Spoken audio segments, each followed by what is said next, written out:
আপোনালোকে জানে যে আমাৰ অসমত কোনো সিনেমাৰ ট্যাক্স এন্টাৰটেইনমেন্ট ট্যাক্স নাই কিন্তু ভাৰত চৰকাৰে সিনেমা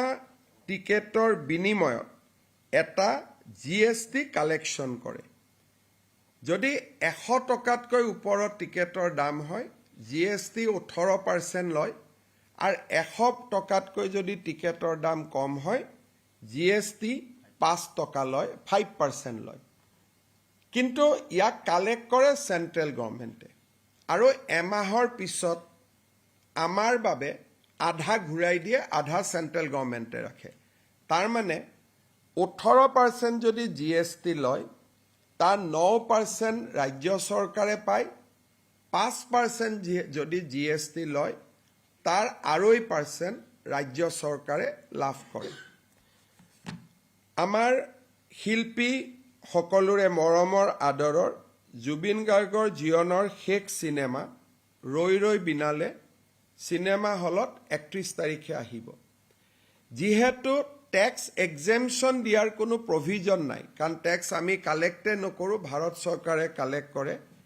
গতিকে যিখিনি জিএসটি এমাহৰ পিছত আমালৈকে ঘূৰি আহিব কালেকশনৰ একমাহ পিছত আমালৈকে ঘূৰি আহিব এই টকাটো আমি কি কৰিম তাৰ বিষয়ে আমি কেবিনেটত আলোচনা কৰিছিলো আৰু এই বিষয়ে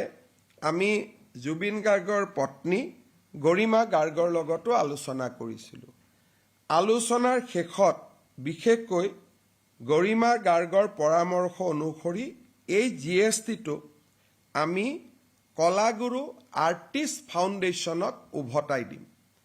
কলাগুৰু আৰ্টিষ্ট ফাউণ্ডেশ্যন কি ই জুবিন গাৰ্গে প্ৰতিষ্ঠা কৰিছিল আৰু ইয়াৰ ফাউণ্ডাৰ আছিল জুবিন গাৰ্গ আৰু জুবিন গাৰ্গে কিয় প্ৰতিষ্ঠা কৰিছিল বেমাৰ আজাৰ হলে শিল্পীসকলক সহায় কৰিবৰ কাৰণে আৰু বানপানীৰ সময়ত ৰাইজক সহায় কৰিবৰ কাৰণে ষ্টুডেণ্টক এডুকেশ্যনত সহায় কৰিবৰ বাবে জীৱন কালত জুবিন গাৰ্গে কলাগুৰু আৰ্টিষ্ট ফাউণ্ডেশ্যনটো আৰম্ভ কৰিছিল আমি ৰাজ্য চৰকাৰৰ যিটো জিএসটিৰ অংশ আমি কালেক্ট কৰিম এই গোটেই কালেকশনটো আমি কলাগুৰু আৰ্টিষ্ট ফাউণ্ডেশ্যনত আমি ডনেট কৰিম